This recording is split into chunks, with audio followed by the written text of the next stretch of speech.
Assalamu alaikum, I'm Aisha and you're watching SAMAA News. Here are today's headlines.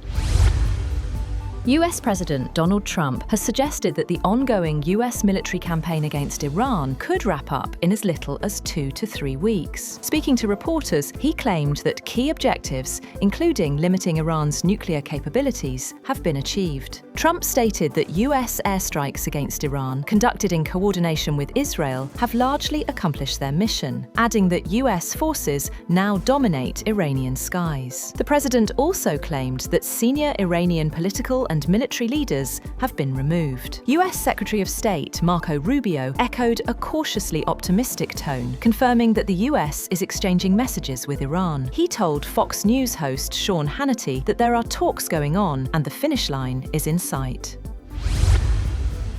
President Donald Trump has urged countries that stayed out of strikes on Iran to secure their own oil supplies, even calling on them to take control in the Strait of Hormuz. In remarks targeting allies, he singled out the United Kingdom and France for not supporting US actions as the conflict disrupts global energy flows. Trump also pushed American oil exports as an alternative, warning that countries may need to act independently as tensions continue to rise. Meanwhile, Iran's Revolutionary Guards say they will begin targeting US companies in the region from April 1st in retaliation for ongoing attacks. The list includes major firms such as Microsoft, Google, Apple, Intel, IBM, Tesla, and Boeing.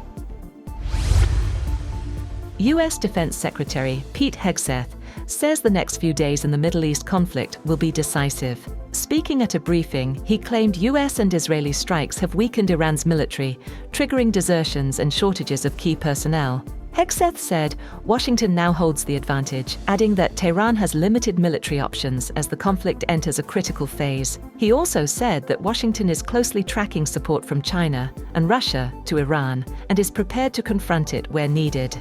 He did not detail the actions, but said the US is actively mitigating and responding to any such involvement.